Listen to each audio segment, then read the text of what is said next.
Et yo, salut tout le monde, j'espère que vous allez bien. Aujourd'hui on se retrouve pour un épisode de Codé. C'est facile. Aujourd'hui on se retrouve pour un épisode spécial contenant la manipulation de caméra.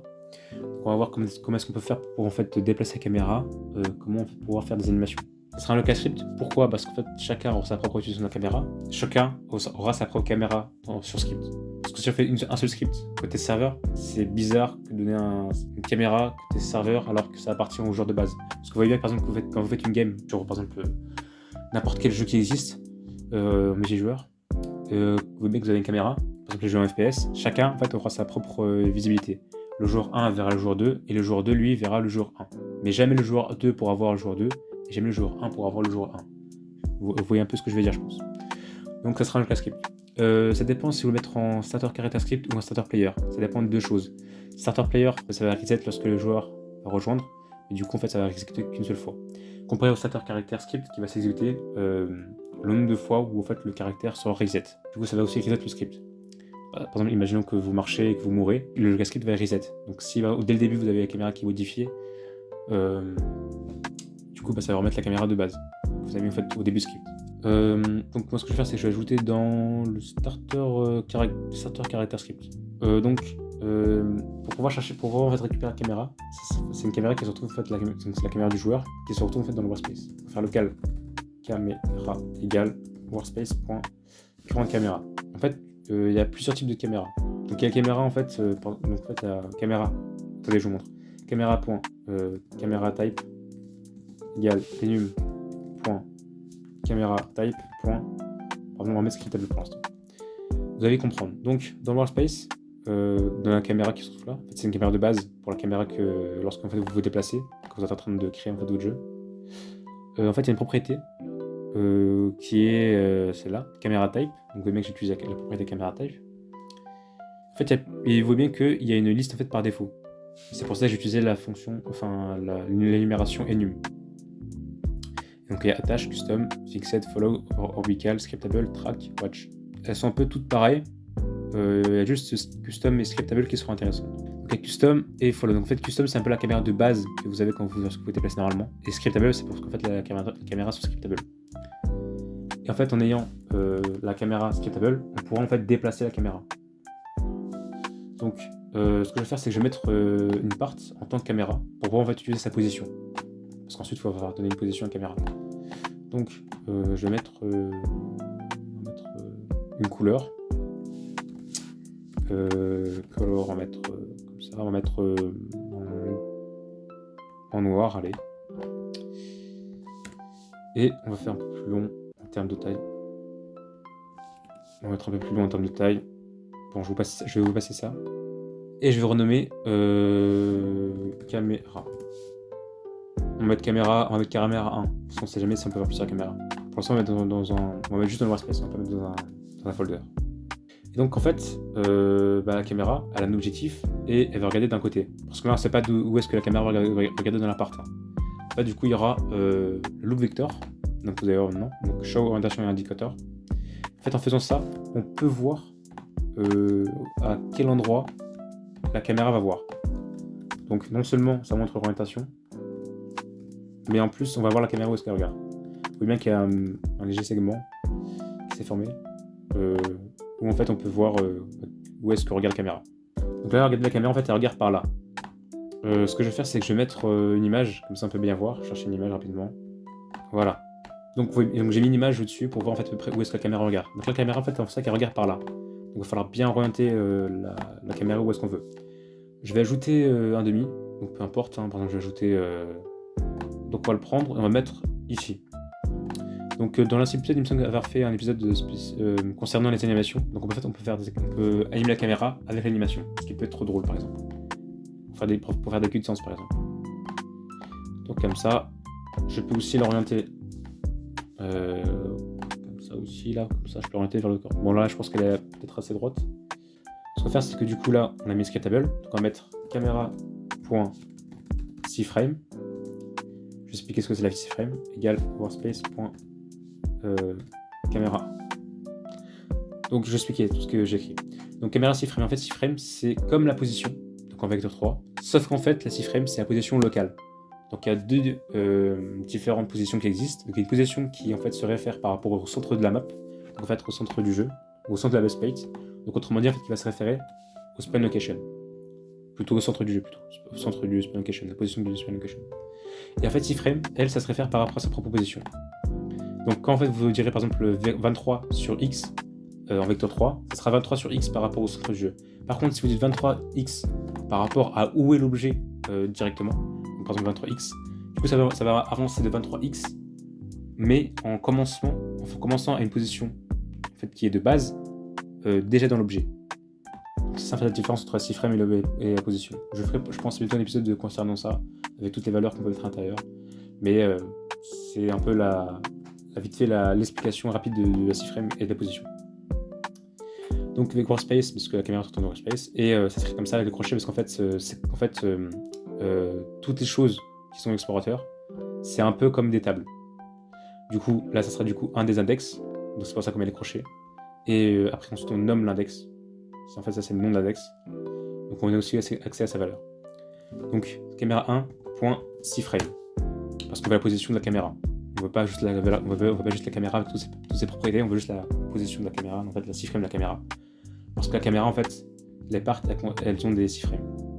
Tous les parts, donc là, blocs, sphères, etc., tout ça, elles contiennent en fait une propriété qui s'appelle cFrame. Donc là, si je joue, j'aurai directement la caméra dessus. Ce que je vais faire, c'est que je vais écrire white, on va faire juste un repeat, white, ici, untile, game.players.localPlayer. Donc en gros ça va attendre rien, ça va pas attendre en fait, ça va attendre 0 secondes jusqu'à que game.players.localPlayer égale ça. Du coup ça va répéter à chaque fois jusqu'à en fait avoir que le localPlayer soit chargé. Comme ça ensuite on connecte la part. Et donc là si je joue, vous allez voir qu'automatiquement, voilà, ça m'oriente la caméra sur le joueur. Si en fait ensuite j'aimerais que je puisse, par exemple après 5 secondes, je puisse, par exemple après on va mettre 7 secondes, je puisse pouvoir rejouer normalement en fait avec une caméra qui est sur moi. Du coup ça sera caméra.camera-type égale enum.camera-type.custom. Parce qu'en fait c'est la caméra de base comme il y a écrit ici, la caméra par défaut, qui est codée par Roblox. Donc si vous voulez par exemple faire des trucs comme ça, des fonctions comme ça, vous pourrez en faire des fonctions. Ce sera beaucoup plus simple, que ça vous stockez une fois la fonction, il n'y aura pas besoin de refaire chercher à chaque fois. 1, 2, 3, 4, 5, 6, 7. Vous voyez bien que maintenant ça revient sur moi. Donc la touche à la caméra qui est là. Donc si vous voulez pas qu'on la voit, vous pourrez en fait la rendre transparente la part par exemple. Et aussi enlever les collisions. Donc là il me semble que c'est... Ah non c'est pas fait. Donc voilà. Donc là on a un peu vu en fait comment ça marche un peu la caméra, seule pour l'instant. Vous allez voir que donc il y a plusieurs propriétés aussi qui peuvent être utilisées. Donc ici ce qu'on va faire c'est que juste après pour la première caméra qu'on va faire, on va faire caméra.fluidView. C'est un peu en fait la façon de voir l'appart. Donc c'est une valeur numérique comme on avait vu avant. Le problème c'est que c'est par défaut 70. Et je conseille de rester à 70 parce que c'est un peu la vue de base. Vous allez voir que par exemple, imaginons que je mets 20. Vous allez voir que vous allez avoir mal aux yeux. Vous allez comprendre. C'est un peu le focus, un peu comme dans Minecraft. Voilà, en fait là c'est un peu comme un zoom par rapport au centre. Sauf que donc là à la fin en fait des 16 secondes, vous voyez bien que il y a toujours le field of view qui est sur 20. Donc vous pourrez mettre en fait ensuite à custom, vous pourrez mettre le caméra.fieldofview égale 70. Donc voilà, il n'y a pas une si grande différence en fait finalement. Donc voilà, donc on a un peu vu la caméra en fait de base, comment est-ce que ça peut fonctionner, etc. Ce qu'on va faire maintenant, c'est qu'on va essayer de faire plusieurs caméras, en fait de plusieurs plans. Donc je vais faire par exemple une caméra ici, et ensuite on va faire une deuxième caméra. On va tourner comme ça, on va mettre un peu en haut.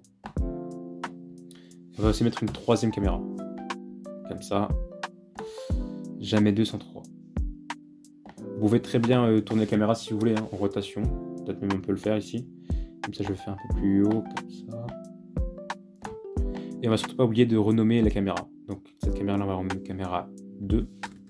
Parce que si on donne le même nom, ça va galérer en fait. Parce que ça va prendre le premier qu'elle trouve de caméra. Si jamais on aurait tous aimé pareillement. Donc, ce qu'on va faire maintenant, c'est qu'on va faire une boucle qui va récupérer en fait chaque position de chaque caméra.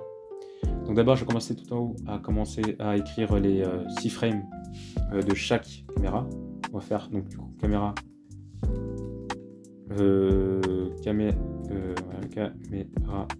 6 frames 1 égale du coup ça.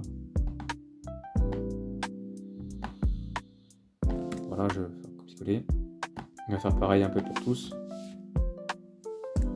Pour la caméra 2 ici, on va mettre 2. Et ensuite 2 ici. Alors on aurait pu très bien mettre un folder et en fait les faire avec la formule for i,v d'où end. Mais le problème c'est que là pour explication j'aimerais en fait faire un truc simple. Comme ça c'est pas si compliqué à comprendre. Vous pouvez très bien en fait faire comme les tables. Donc là on a enregistré les 3 6 frames. Ce qu'on va faire maintenant c'est qu'on va faire une boucle. On va faire répéter 3 fois. Plutôt faire while true do. While true do. Plutôt faire while true do. Donc faire que donc caméra donc de base elle est scriptable. Donc on va faire du coup caméra.6frame égale 6 frame 1. Puis on va faire wait 3. Caméra.6frame égale 6 frame 2 cette fois-ci. On va faire un temps ensuite à wait 3. On va faire caméra.6frame égale caméra 6 frame 3. On fait encore une fois wait 3. Et donc là c'est bon. Et ensuite, donc là, du coup ensuite, ça va pas faire du coup le reste puisque c'est une boucle qui va se répéter indéfiniment. Donc si vous voulez par exemple faire répéter un nombre de fois précis, vous pouvez faire donc for i égale 1, le nombre de fois que vous voulez faire. Là je vais faire une boucle wait to do pour cette fois-ci. Pour l'explication.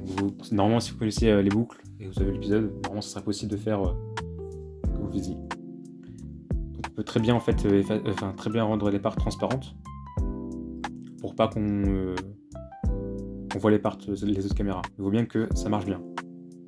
Il vaut bien que j'ai les caméras de différents plans. Alors, on voit bien que c'est des déplacements de caméras en fait, qui sont déjà faites. En gros, c'est des caméras qui sont, des positions qui sont déjà prescrites. En fait, il n'y a pas d'animation entre les caméras.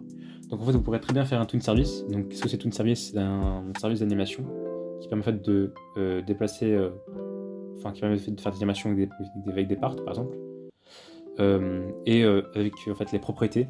Donc, par exemple, la position. On pourra faire des animations des positions. Donc, des positions, des orientations, des angles. Des 6 frames également, des 6 frames aussi. Le problème c'est que j'ai pas fait d'épisode sur le toon service et je ferai l'épisode séparément parce que c'est quand même un très grand service qui est extrêmement important. Ce que je vais faire aussi c'est que je vais utiliser du coup une autre chose, donc une fonction alors qui est déprécated, donc qui est en fait obsolète, ça veut dire qu'en fait qui n'est pas du tout recommandé et qui n'est plus du tout remis à jour par Roblox. Caméra 2.interpolate, donc vous voyez bien que c'est barré, donc ça veut dire que c'est obsolète. Interpolate, donc n position, donc la position de fin. Donc, la position de fin, on sait que c'est la position de 2. Ensuite, le n focus, donc le focus, donc qu'est-ce qu'elle vise? Bien sûr, elle vise le rig. Donc, la position du rig, on va faire game.workspace.rig.primaryPart.6 frame. Et la duration, donc en gros la durée d'animation, on va mettre 2. On va faire une deuxième fois ici. Alors du coup je ne conseille pas du tout, mais vous utilisez tout une service. Mais là juste pour l'exemple, pour montrer en fait, que ça va être un peu plus stylé, je vais vous montrer ce qu'on peut faire avec ici. On va mettre du coup la 3e position. Et on va mettre aussi pour aller au 1. Vous allez voir maintenant, donc je vais lancer le jeu, c'est-à-dire qu'il y aura des animations de déplacement. Du coup il y a des risques qui sont très fréquents de bugs et qui peut en fait un peu casser le jeu. Et du coup vous pouvez toujours rendre un peu, vous pouvez toujours rendre les parts invisibles, comme ça vous êtes tranquille. Entre la part, et en fait ça switch entre la part 2 et la part 3. Part 1, donc ça revient sur la part 2, après ça revient sur la part 3, après 3 secondes ça revient sur la part 1. Et ensuite, ça recommence. 2, 3, part 1. Je vais mettre la part 1 ici. Mettre un wait là. Au pire, en fait, je vais même enlever les wait. Pas besoin d'attendre. J'espère que ce tutoriel vous aura aidé. N'hésitez pas à poser des questions en commentaire. Il y a un serveur Discord disponible. Je mettrai le lien dans la description. À la prochaine!